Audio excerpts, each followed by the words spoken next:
दोस्तों, सुधीर सर की online class में आपका स्वागत है। और जैसे कि आप जानते ही हैं कि हमारी सिंथेसिस की सीरीज चल रही है और सिंथेसिस में हम 3 टॉपिकों को करते हैं, सिंपल, कॉम्प्लेक्स और कंपाउंड।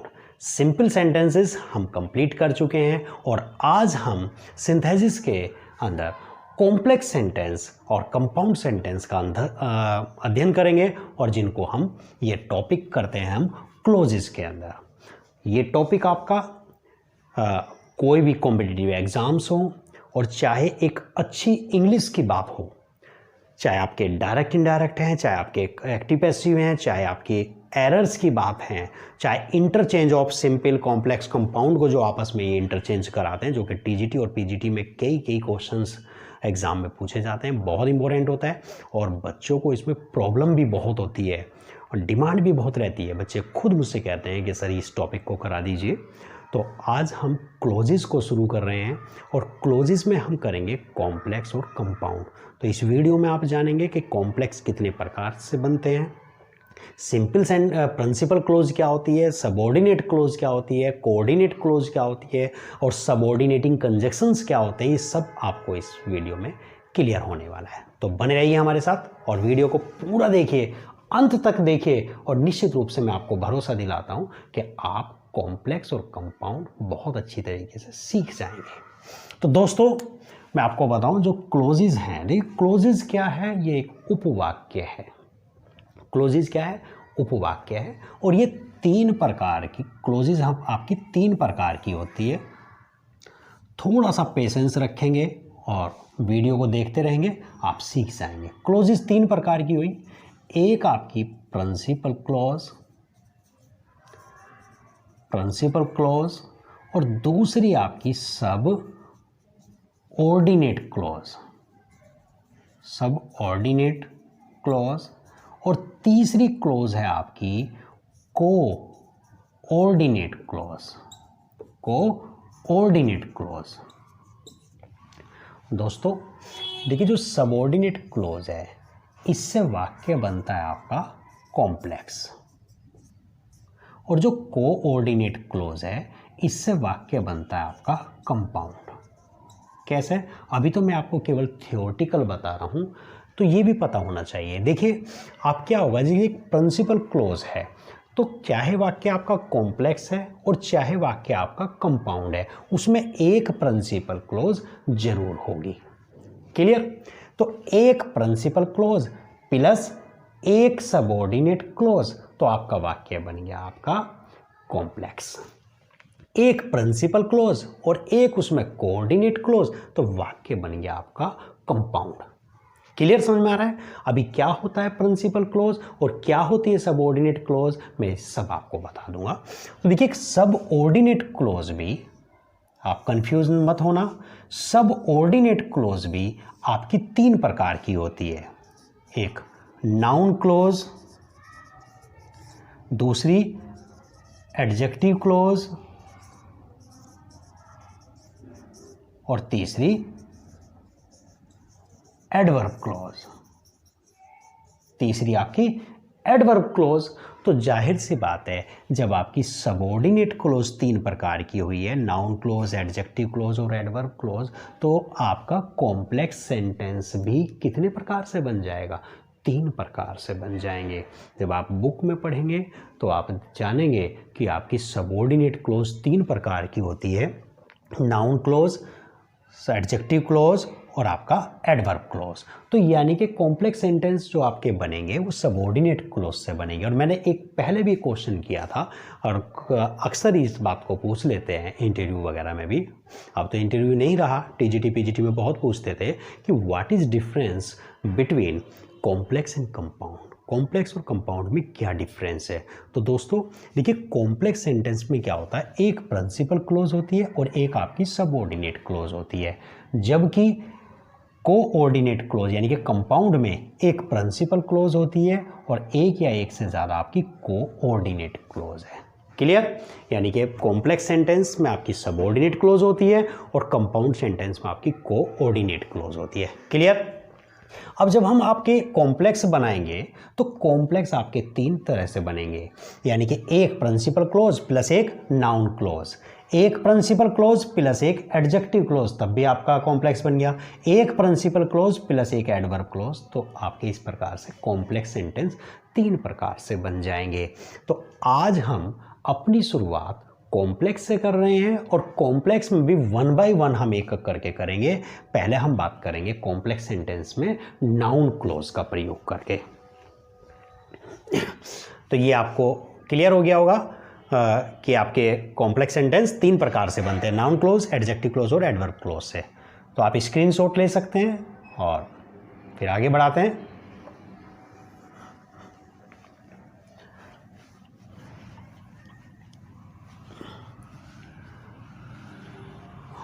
तो देखिए अब हम बात करते हैं कॉम्प्लेक्स सेंटेंस,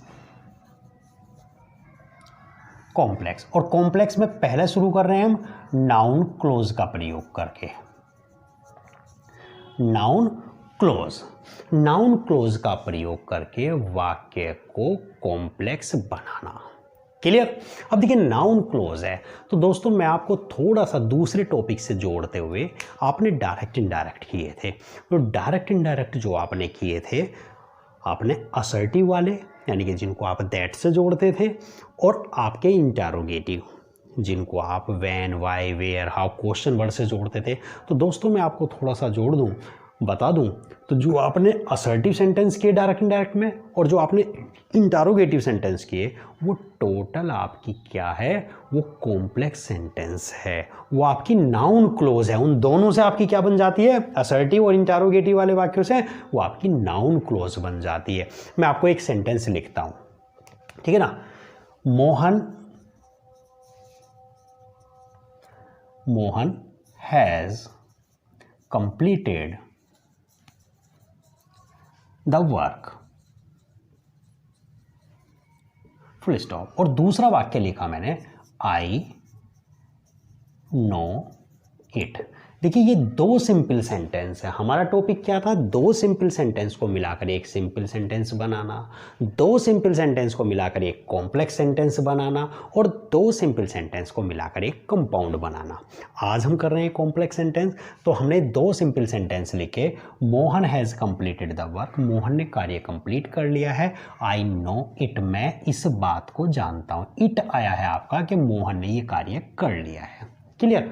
अब देखिए मैं इन दोनों सेंटेंस को मिलाकर एक सेंटेंस बना रहा हूं, और क्या बनाया मैंने, I know that Mohan has completed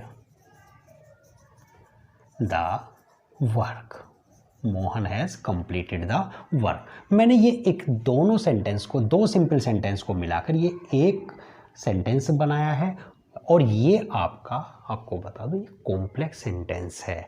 कैसे कॉम्प्लेक्स सेंटेंस है? देखिए कॉम्प्लेक्स सेंटेंस में जैसे कि मैंने वीडियो के स्टार्टिंग में बताया था, एक आपकी प्रिंसिपल क्लोज आनी चाहिए और एक आपकी सबऑर्डिनेट क्लोज आनी चाहिए, ठीक है ना। और सबऑर्डिनेट क्लोज में भी आपकी तीन है, तो वो नाउन क्लोज भी हो सकती है, वो आपकी एडजेक्टिव क्लोज भी और एडवर्ब क्लोज भी। कैसे पता चलेगा? वो कंजक्शंस के अकॉर्डिंग पता चलेगा। देखिए ये यहाँ पे मैंने इन दोनों वाक्यों को दैट से जोड़ दिया है। किससे जोड़ दिया है? दैट से। अब इसमें जो दैट से पहले वाली जो क्लोज है, ये आपकी, आप अभी मान लो कि अभी आपको नहीं पता लेकिन पता चल जाएगा, ये आपकी प्रिंसिपल क्लोज, ये क्या है, आपकी प्रिंसिपल क्लोज है। और जो दैट के बाद है, ये आपकी जो थी, ये दैट से लेकर ये आपकी थी subordinate close, subordinate close, subordinate close, ठीक है ना। फिर ये दैट क्या था, हालांकि ये दैट सबऑर्डिनेट क्लोज यानी कि नाउन क्लोज से है, तो ये नाउन क्लोज का ही भाग है। तो ये दैट कहाँ से आया, ये क्या था? देखिए ये एक कंजक्शन है। कंजक्शन का मतलब होता है दोनों को जोड़ना, यानी कि प्रिंसिपल क्लोज और सबऑर्डिनेट क्लोज दोनों को जोड़ने का जो काम करता है उसको हम क्या कहते हैं, कंजक्शन। और उस कंजक्शन का भी एक स्पेशल नाम होता है सब ऑर्डिनेटिंग कंजक्शन। क्या कहते हैं उसे हम? सब ऑर्डिनेटिंग कंजक्शन, यानी कि वो कंजक्शन जो प्रिंसिपल क्लॉज और सबऑर्डिनेट क्लॉज दोनों को जोड़ने का काम करता है, उसको सब ऑर्डिनेटिंग कंजक्शन कहते हैं। क्या कहते हैं उसे? सब ऑर्डिनेटिंग कंजक्शन। क्लियर? यानी कि सबऑर्डिनेटिंग कंजक्शन से लेकर लास्ट तक जो है ये आपकी क्या है? ये नाउन क्लोज है और ये आपकी प्रिंसिपल क्लोज। एक प्रिंसिपल क्लोज और एक नाउन क्लोज और वाक्य क्या बन गया? कॉम्प्लेक्स बन गया। तो क्या एक ही कंजक्शन का प्रयोग करते हैं हम नाउन क्लोज में? नो, आप जो कंजक्शंस का प्रयोग करते हैं मैंने इधर लिख दिए हैं, आप इन कंजक्शन का प्रयोग करेंगे अपनी नाउन क्लोज को जोड़ने के लिए, नाउन को यानी कॉम्प्लेक्स बनाने के लिए नाउन क्लोज के प्रयोग से आप नाउन क्लोज में इन कंजक्शंस का प्रयोग करेंगे। क्लियर? आप देखेंगे, और जब आप इन कंजक्शन का प्रयोग करेंगे, जब इनसे आप वाक्य को जोड़ेंगे तो सबका हिंदी अर्थ आप की से निकालेंगे। यानी कि जब वाई से जोड़ेंगे, जैसे मैं आपको बता देता हूँ, ये आपको समझ आ गया होगा, तो मैं आपको 2-4 सेंटेंस बना के दिखाता हूँ तो आप पहचानना उसमें।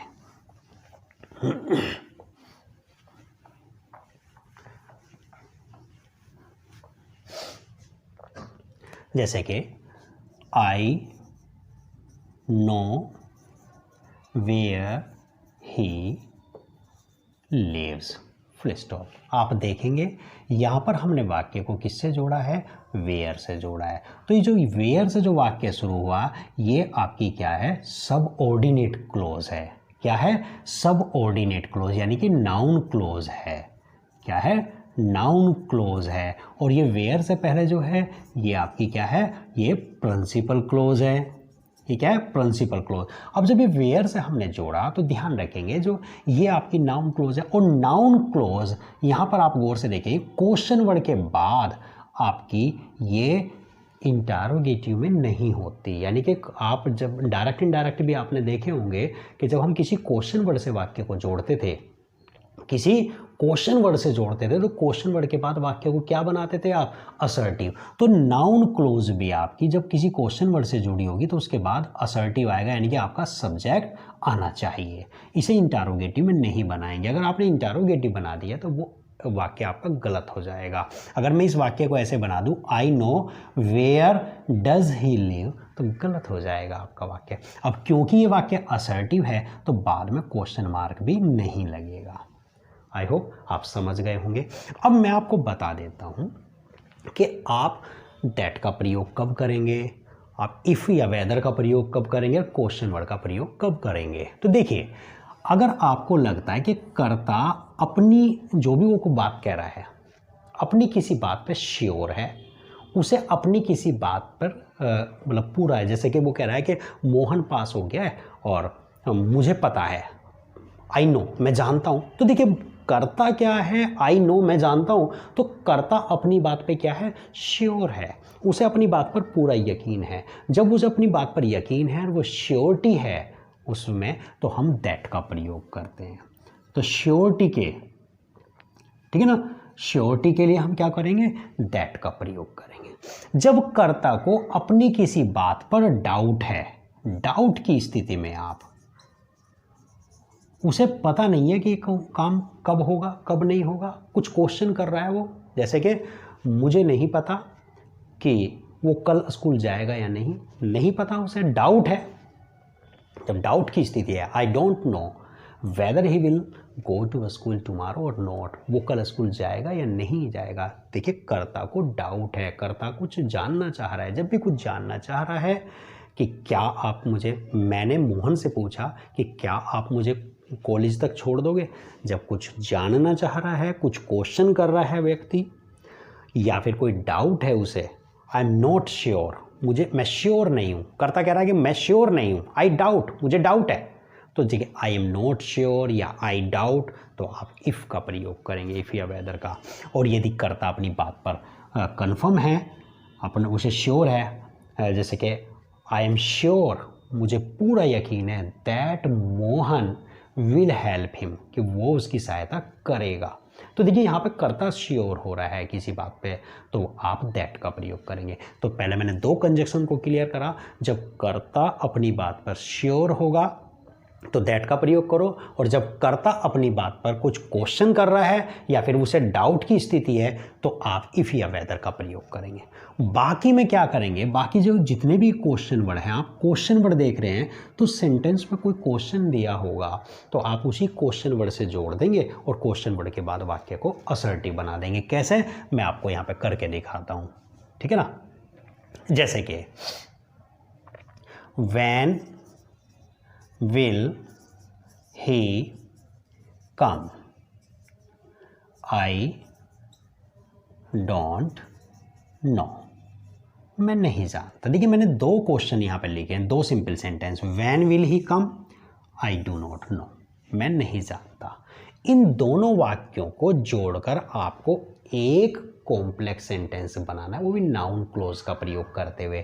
देखिए यहाँ पर तो वाक्य में क्या आ गया है, क्वेश्चन वर्ड आ गया है। जब क्वेश्चन वर्ड आ जाए तो बहुत ज़्यादा प्रॉब्लम नहीं है, आप वाक्य को उसी क्वेश्चन वर्ड से जोड़ दो और क्वेश्चन वर्ड के बाद वाक्य को असर्टिव बना दो। तो आप क्या करेंगे, वाक्य को इधर से शुरू कर लो, प्रिंसिपल क्लोज से क्या बनेगा, आई डोंट नो या I do not know when he will come. When he will come. अब आपने देखा देखो हमने वैन के बाद वाक्य को कैसा बना दिया है, असर्टिव बना दिया। तो ये हमने वैन से जोड़ा था, तो जहाँ से हमने जोड़ा है जिस कंजक्शन से, वहाँ से आपकी क्लोज बनी है नाउन क्लोज, ये ठीक है ना। अब ये जो है आपका वैन से पहले जो है ये आपकी प्रिंसिपल क्लोज है, ये क्या होगी, प्रिंसिपल क्लोज। अब आप कहोगे कि नाउन क्लोज कैसे रही, ये एडजेक्टिव क्लोज क्यों नहीं है। तो जब मैं एडजेक्टिव क्लोज कराऊंगा तो मैं आपको बताऊंगा कि व्हेन जो है क्यों आपकी यहाँ पर व्हेन नाउन क्लोज है, और जब मैं एडजेक्टिव कराऊंगा, क्योंकि एडजेक्टिव क्लोज क्या होती है, वो विशेषता बताने वाली होती है, उससे पहले उसका एंटीसीडेंट दिया गया होता है। एंटीसीडेंट क्या होता है मैं आपको बताऊंगा कि व्हेन से पहले वहाँ पर कोई ना कोई टाइम दिया रहेगा, ठीक है ना। हु से पहले कोई ना कोई पर्सन रहेगा। जैसे कि मैं दो आपको सेंटेंस अगर मैं कहूँ, जैसे कि I know who wrote this book, I know who wrote this book. आप गौर से देखेंगे मैंने यहाँ पर एक नाउन क्लोज लिखी है और यहाँ पर हु से पहले कोई व्यक्ति है क्या, नहीं है। यदि हु से पहले कोई पर्सन नहीं है तो वो आपकी नाउन क्लोज है, ये आपकी क्या है, नाउन क्लोज है, ठीक है ना।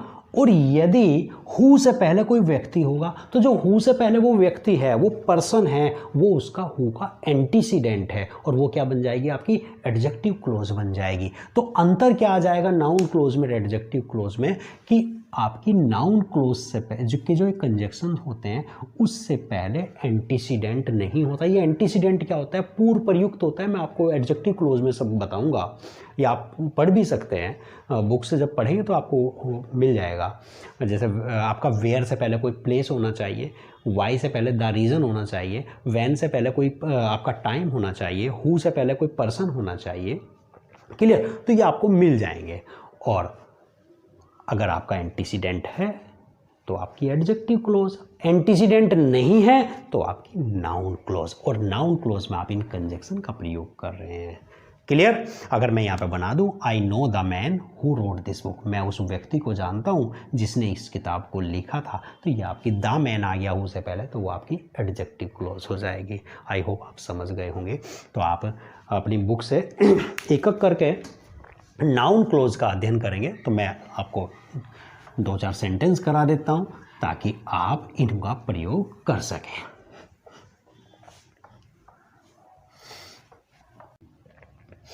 Why he has come here? Why एक सिंपल सेंटेंस हम लिख रहे हैं, Why has he come here? वह यहाँ क्यों आया है, I don't know, मैं नहीं जानता। ये दो सिंपल सेंटेंस लिख के, अब देखिए क्वेश्चन वर्ड है यहाँ पर, कोई दिक्कत नहीं है, तो क्वेश्चन वर्ड से आप वाक्य को जोड़ देंगे, ठीक है ना, और वाक्य को असर्टिव बना देंगे। तो क्या बन जाएगा, I do not I don't know why he has come here.